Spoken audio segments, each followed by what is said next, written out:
I'm going to be revealing to you exactly how to not be stuck in the past, because I've noticed a couple of clients and students in our various programs and services who still believe things to be true when that thing stopped being true about 4 or 5 years ago. And the industry changes a lot over the years, and I'd say usually a major change or a shift happens every year or two.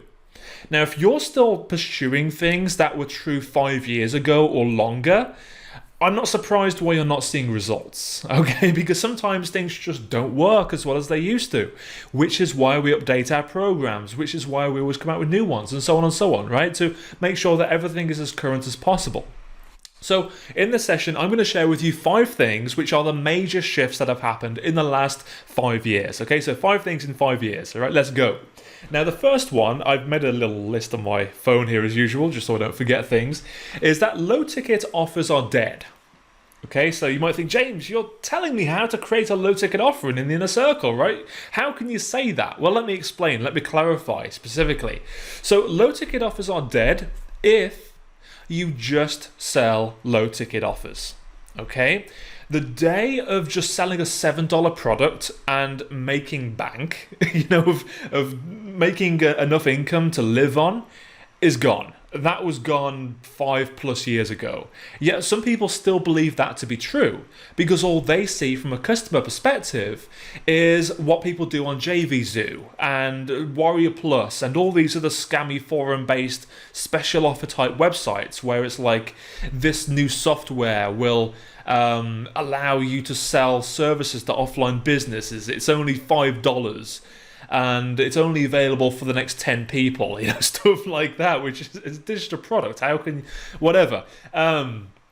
So if you see that as a customer, you might think all of these people are making a whole bunch of money on the $5 purchases. And you look in JVZoo as an affiliate, for example, and you see they have thousands of sales, and you think, okay, let me get my calculator right here. That's like 3,000 sales at $7. That's $21,000. Oh my gosh, that's a lot, right? But then you don't take into account as an affiliate or a customer how much money these people have spent on paying affiliates their commissions, which is usually 100% of the sale price. Then there's also, if this person is making if this person is making sales for themselves, they are paying for ads. They're paying for the ad spend. So that's usually about 80% of their initial product's price. Sometimes even the full amount or more, right? Because you make it back on the back end. So this person hasn't taken home $21,000, for example, in that example scenario. So it's very deceiving, and in the past it would have been okay because of many various factors we'll talk about in a sec. But nowadays, you cannot retire on just one $7 product. You cannot retire on just one $27 product. The same thing applies. $7 is just an extreme example, but I've seen it all the time. Businesses and experts recommend pricing your front-end offer very low just to acquire the customer. And then when you join their coaching programs, their high-end masterminds and so on, they will educate you on the fact that that's just to acquire the customer. You also need to have a back-end offer as well. Something which you sell after that initial transaction, either as an immediate upsell at like $197 or more, or possibly like in the follow-up sequence for new customers. It's usually like welcoming them into the program, and then a week or so later it builds up to a webinar, and on that webinar it pitches a higher priced, higher value offer. Right, so it's not just about the $7 offer. That's just there to acquire the customer. You will typically lose money on a low ticket offer. With the Prosperity Formula, when we were advertising on Facebook 10 years ago, well, it wasn't out 10 years ago, but let's say like 7-ish years ago, roughly from memory, we were making a profit on the $27 purchase. Around 4, maybe 3 years ago at a push, we were breaking even on that front end offer. So we weren't actually making any profit at all from that $27 offer using paid ads. Our profit would come from the upgrades and the back end offers after that point as well, which would be webinars and coaching sessions and phone conversations and webinars, free training videos, that kind of stuff to get people into our higher level programs like this one you're in now, like our Ultimate Done For You service when we had that one available, and so and so on. So, low ticket offers are dead in the sense that if you just have a low ticket offer or even multiple low ticket offers with nothing to upgrade people to, you will not have a very good time. Okay, it's just the fastest way to go broke, to lose everything on advertising spend if you're using advertising, or if you're using social media marketing, you're doing organic methods. You will wonder why you're not making the kind of cash that other people are claiming that you should be making. Like, you're getting hundreds of customers, but that still is less than $1,000, and you're putting in a lot of blood, sweat, and tears into this organic marketing, and it's like, why am I making, I could be making more money for my time spent working in McDonald's, So don't put yourself in that position. Realize that the low ticket offer is just there to acquire the customer, and then you upgrade them into the upgrades, whether it's a $97, $197, $497 offer, or if it's something beyond that, which is classed as a high ticket offer, which is like $1,000 plus. Preferably $2,000 to $3,000 is a nice sweet spot without really having to get them on the phone. If you do phone calls and sales calls, that kind of stuff, you can charge a lot more because it's more of a personalized sales process that's required. But keep in mind, you will not get rich selling $7 products alone. Okay, that's the biggest shift. And I've noticed this as well because people think that it's enough to just create an ebook and sell the ebook for like $9, $10. And then they're wondering why nobody's buying. Number one, because the low ticket offers aren't as appealing to people anymore from that perspective, but also because ebooks aren't really appealing to that many people either. We'll talk about this in a sec as well. One of the other points I wanted to raise as well, but just while we're on a similar topic, ebooks are good and they have their place, but they are nowhere near as compelling as other formats of products, which we'll talk about shortly. Okay, so that's thing number one. Low ticket offers, okay? Keep that in mind. The second one is paid ads are expensive, or more expensive than they were before. And because of that, social media is no longer optional, okay?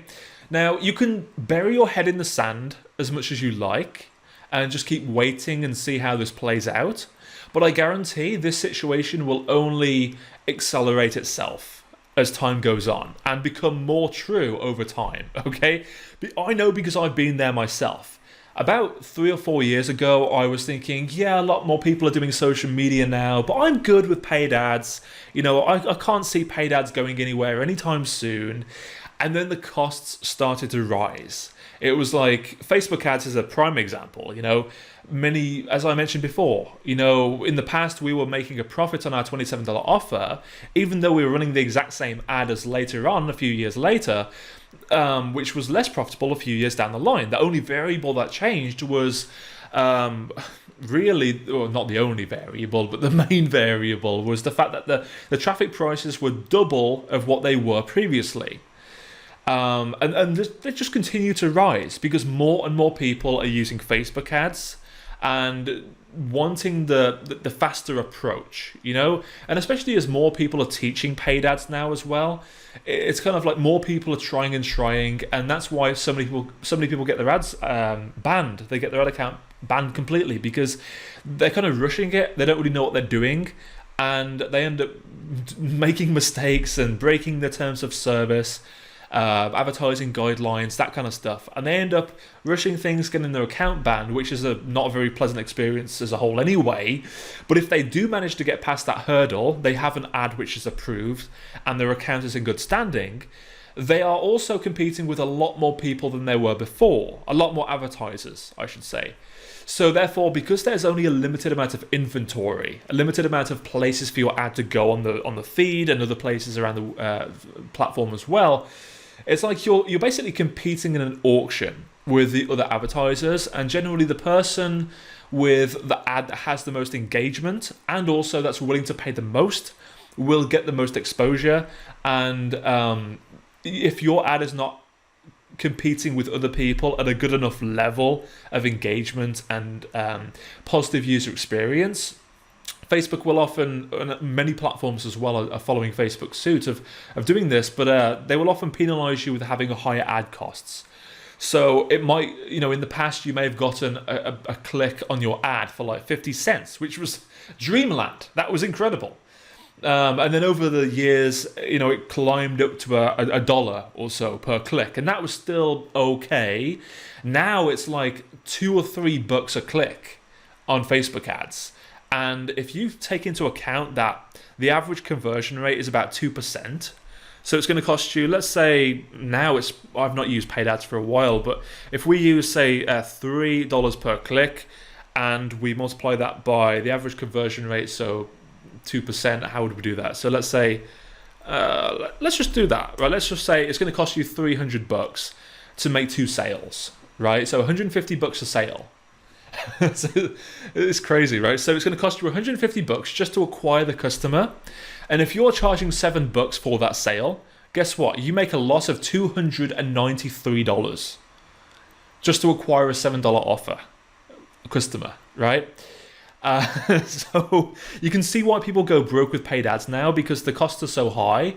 And of course, you can bring up your conversion rate. You can drop your advertising costs by optimizing your ad to get more engagement. And in some industries, the cost per click is a lot lower, yada, yada, yada. All these variables can fluctuate on many different factors, but that's the kind of average case scenario. Some niches you will pay $5 a click instead of $3.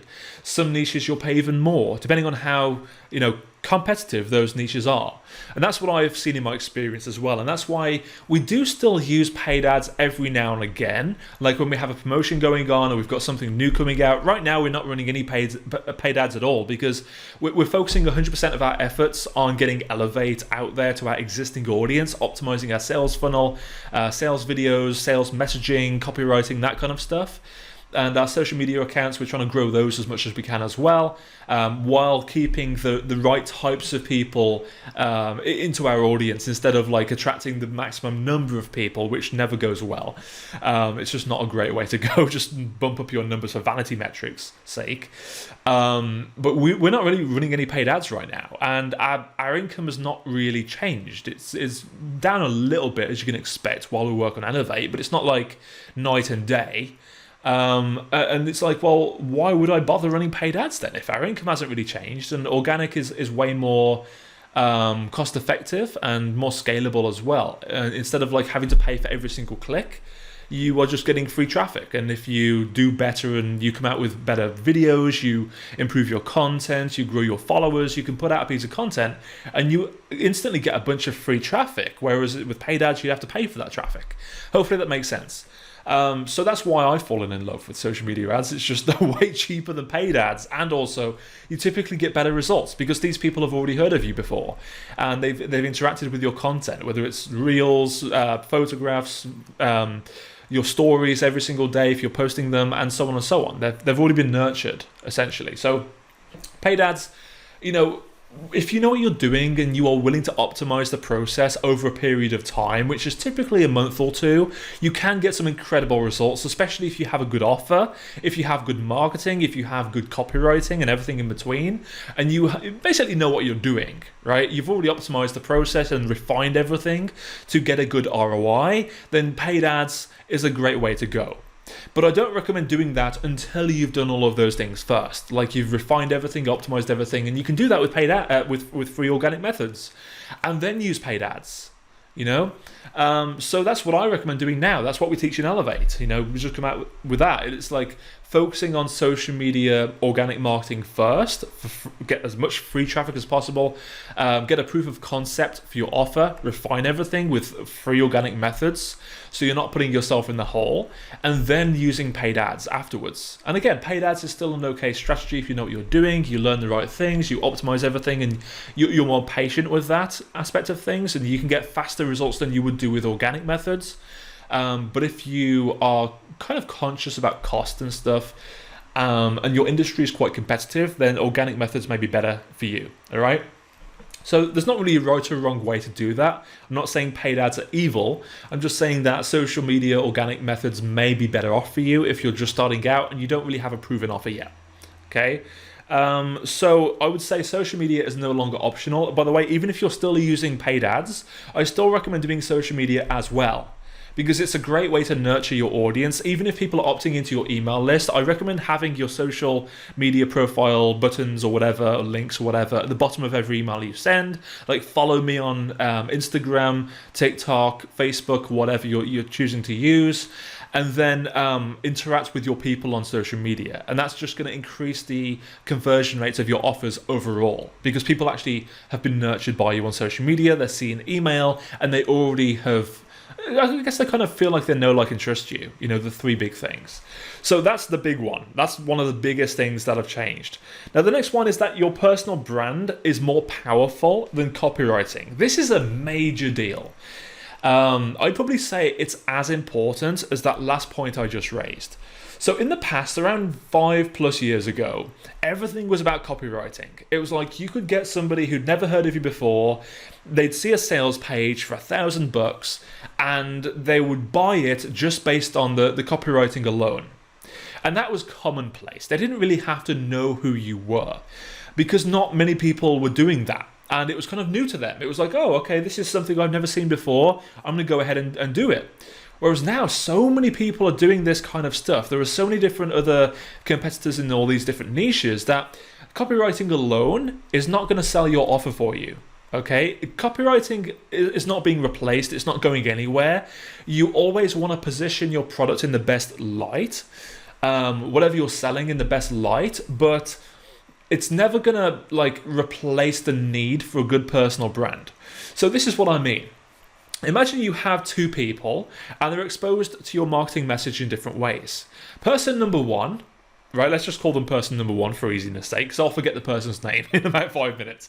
Person number one, they go through paid ads, right? They click on one of your paid ads, they opt into your email list, they view your sales video, and they get an email follow-up sequence. And that's just all about the benefits of the product and what, you know, reasons why they should buy it. Person two has seen a couple of your videos on social media, whether it's on YouTube or Instagram Reels or TikTok or whatever. They have followed you on social media. Because they followed you, they see your stories every single day from your daily life and these little snapshots of your everyday life. And they feel like they know you a bit more, right? And then every so often you post calls to action to, calls to action to click on, the link option, the link feature to visit your squeeze page to opt in for your free lead magnet or whatever it might be. And then they go through your follow-up sequence. Which of those two people do you think is most likely to know, like, and trust you by the end of the follow-up sequence? And to what degree? You know, usually it's the person who's followed you on social media first, before they've opted in, which is going to be more likely to buy your stuff because they've had all the day-to-day interactions, they've seen that you're a real person, and they feel like they know you. Like, if they were to meet you in real life, that's something they would say to you. Like, I feel like I know you, right? Even though you may have never seen this person before. Like, you've never interacted with this person before individually, one-on-one. They've just seen your stories, they've seen your reels and content on social media, and they've looked through your emails as well. Keeping in mind, not everyone's going to open your emails as well, right?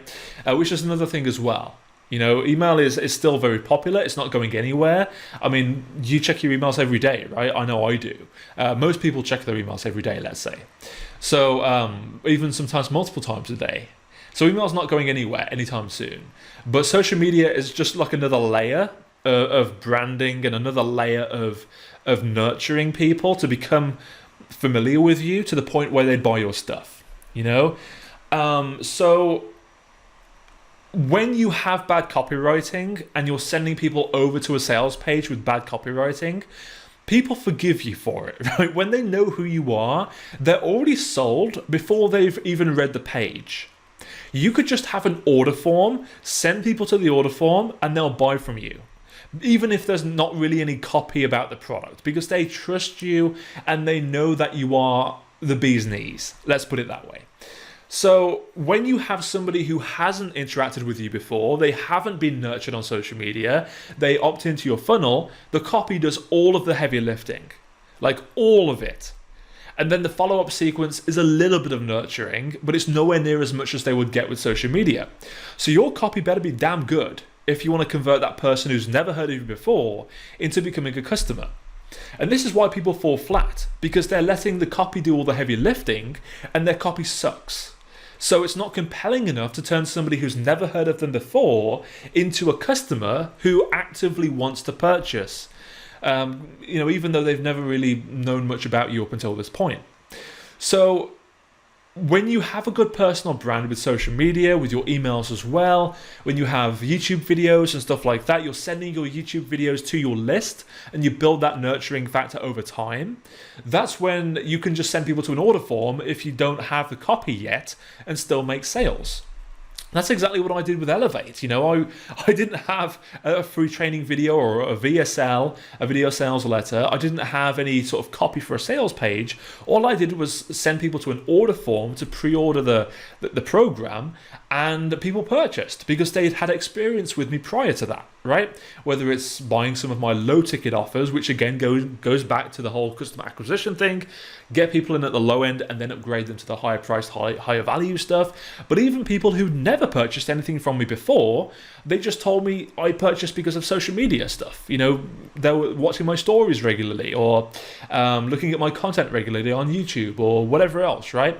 So even if your copy sucks, even if you can't afford a copywriter, the way around that is to increase that nurturing process.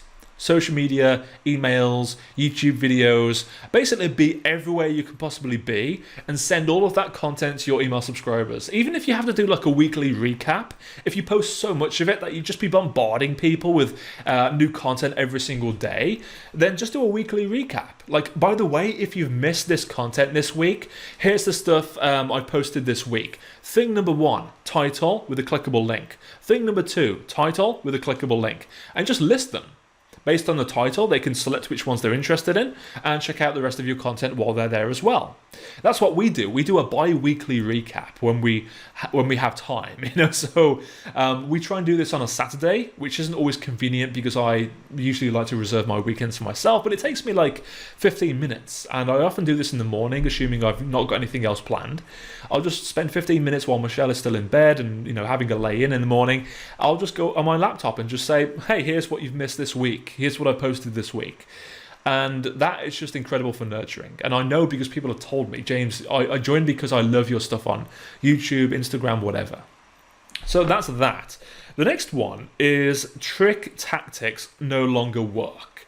So what I mean by this is 5 years ago or so, it was commonplace to try and, I don't know the best way to put this, to trick your prospects into taking an action.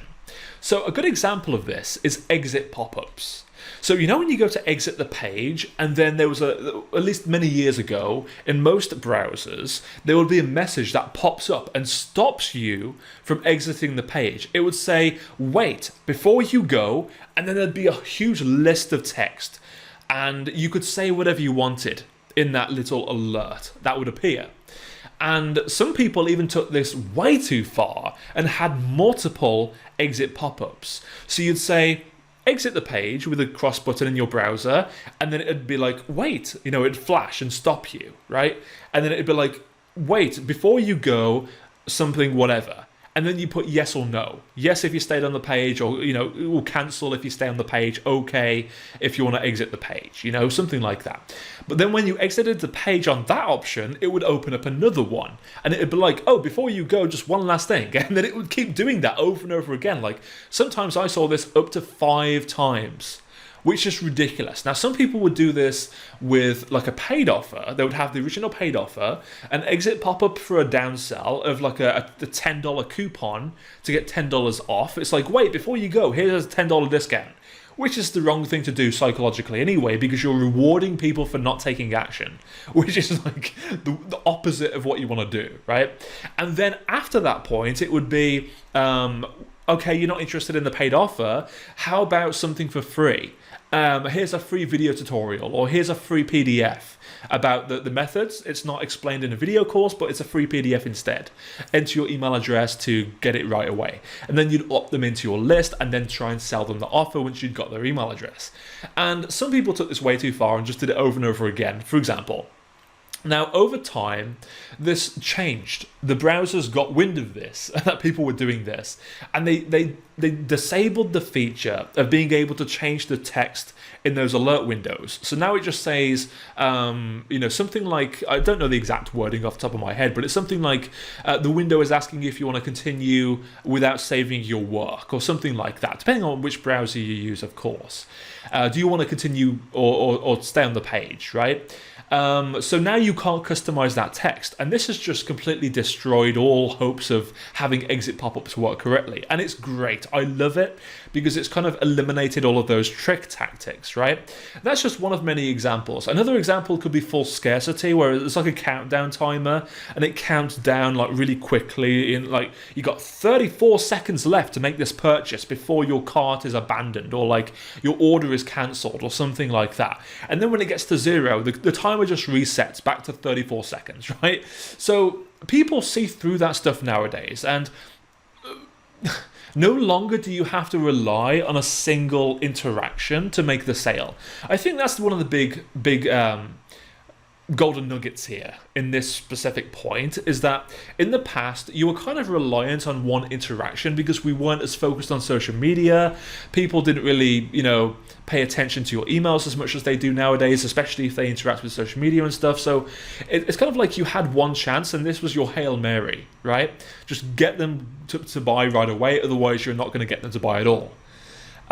Whereas now, it's okay if they don't buy in the first interaction, because they're going to be receiving your follow-up emails, they're going to be seeing you on social media, and somebody might not buy right away, and they may come back to you in 6 months and say, James, my life has been turned upside down, I need this to work right away, I'm in. And they buy straight away, So it's not always about the initial interaction anymore, and if you're focusing on those trick tactics to get people to buy immediately, otherwise the world's going to implode if they don't, at least that's the way you put it across to them, at least, then, the whole industry has changed. You don't need to do that anymore. So it's okay to be more relaxed about the whole thing and more cool with it, like, no more hard scarcity, hard urgency. Give people more time to think over decisions. Like now, with the new subscriber special, in the past we used to give people we tested 24 hours, then we tested 48, then we tested 72, and it worked out that 72 was the most effective. 72 hours to give people a new subscriber special discount. But now we do a 7-day a new subscriber discount, because people follow us on social media, they want to get to know us a bit better first, and that works out way better for us, for example. So you can place less pressure on people and be totally cool with them, and you'll actually make more sales than you would have done if you were to do that in the past, where in the past it was all about buy now, you have to buy now, you've got no choice, this is going away, you're a complete idiot if you don't buy right away, right? That's how it used to be. In a sense. And then now it's like, well, if you want to buy, that's fine. If you don't want to buy, that's okay as well. You're going to be receiving a couple of emails about this over the next few days. Just keep an eye on your inbox, and I'll see you inside if you decide to join.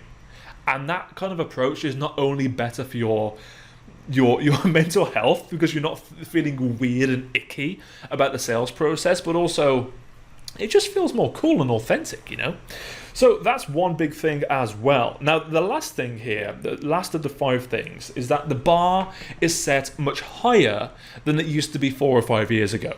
You cannot get away nowadays with like a really basic website where it's like the colors don't match, and you've got text bigger than the other text. You've got 5 different fonts on your website, you've got purple as a background, and you've got like flashy animations on your cursor and stuff like that. You can't get away with that right now if you're trying to sell anything online, because that's kind of, in the past, so few people were selling stuff online, it was okay, and you could get away with it to an extent. Like way back 14, 15 years ago, you could get away with it.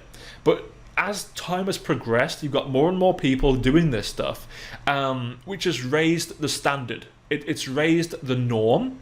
So, you want a clean design, the text should be readable, black text on a white background, and then it's like, or, something similar where people can actually read the text and it's not obscured by weird colours that stand out and it's garish, like, oh, go away, It makes your eyes go weird and you go cross-eyed as you start to try and read the text, So notice here, even on my website, even though I have like an image in the background, I haven't just put the normal image on there. What I've done is I've put a black overlay, so it kind of darkens the image behind it, so the text is still readable. Same thing with the header up here as well. Start here, about us, programs.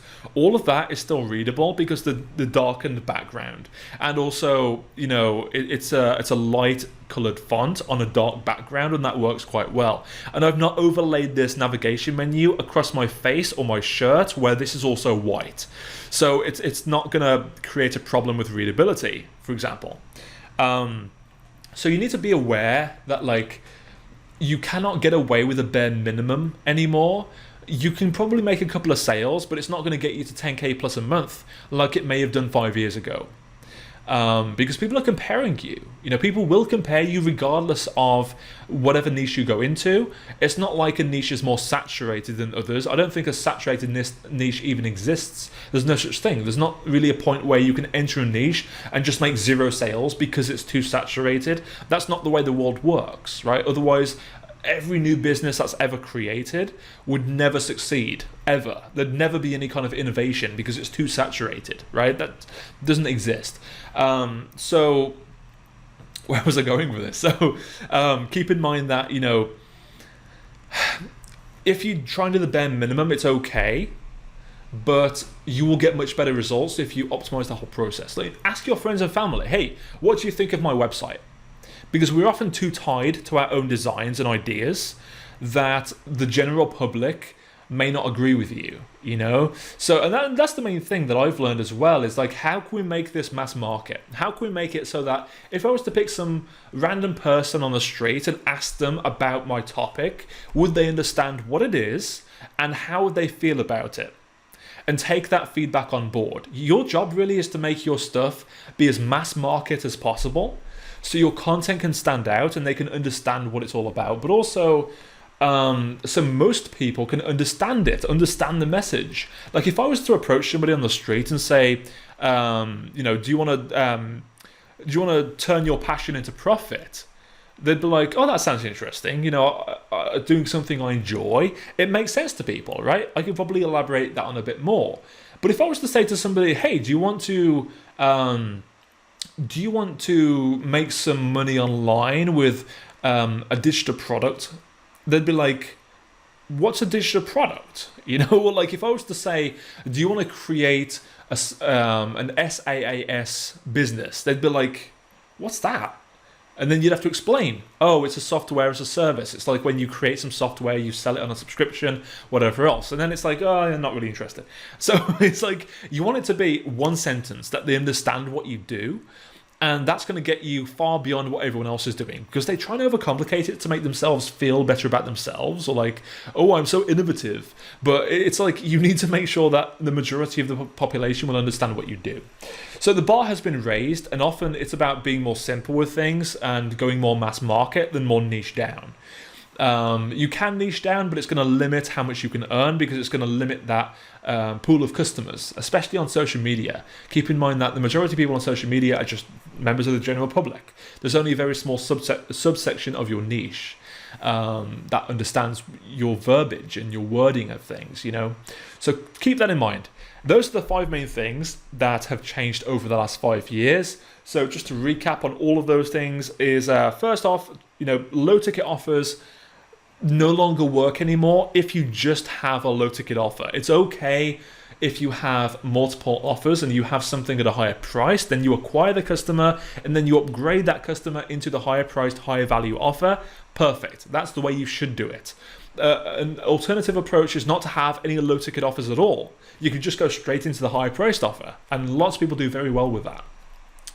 And also, paid ads are expensive, mostly too expensive for beginners to get their head around, to get to a point where things are optimized well. If they are testing a brand new offer, it will cost you way more than the budget you have available to test and improve a brand new offer nowadays than it would do if you were starting out with social media ads. You optimize the offer there. Social media marketing for free, organic methods. Optimize the offer there, and then move on to paid ads once the offer has proven itself to be successful and people like it, people buying it. Then also, your personal brand is more powerful than copywriting. Copywriting is not the be all and end all anymore. You can have really crappy copy and still make sales because of the personal brand that you inject into everything you do and the content you put out there on social media, YouTube videos, your email list, follow-up sequences, whatever. And also, trick tactics no longer work. Don't try and trick people into making a purchase by like changing the wording it to be really difficult to understand, or like false scarcity, false deadlines, tricking people to stay on the page or stuff like that, right? For example, get this video course which was previously $2,000 for free, and then they click it thinking, oh, this is incredible. They land on it, and then it's not actually free. They have to buy it first, and then they get it for free at the very end of the course. If they finish it, they get the money back. For example, it's not free. They still have to pay for it to get in. So as soon as they know that, they think, oh, this person's just trying to screw me over. And you might think it's a clever way of doing it, but that clever way is not in sync with what people want. Right, and that's a very valuable lesson. Also, finally, the bar is set much higher overall, so people want to see a higher quality. It doesn't need to be the best in the world. It doesn't need to be on par with other experts out there because they've had way more experience than you. Of course they're going to be better, right? You just need to do better. Like, do your best and see if you can improve it from there. If you can't do it yourself, find somebody else who can. There's no excuse nowadays. There's Fiverr.com. You can get some people to edit the code on your website, do graphic work for you for like less than $20. And that can just revolutionize your whole website. I got my website designed by somebody else. I didn't know what to do with the graphics and everything else. I got that designed and it cost me about $600. And that was after about 12 years of having a really crappy website. Okay. So I was able to get by, but I really saw things take off when I started to raise the bar for myself. You've got the minimum input. You do the best that you can, and then that's kind of the minimum, and then you look elsewhere. How can I improve upon this? How can I improve my sales funnel copy? How can I improve the graphics of my products? How can I improve my product itself? And so on. And always try and raise that bar in terms of value. It's kind of a case of making your stuff so good that most people would struggle to ignore it. If it's that good, they want to share it with their friends. They want to tell everyone about it. If you think back to any of the purchases you made over the last 10 years and something that was incredible, I guarantee you would have said to somebody else, oh, I just bought this brand new whatever it is. It's incredible. I love it. And you would just talk about it and recommend it, whether you were being paid to do so or not, right? So it's a great way of building your brand very quickly as well.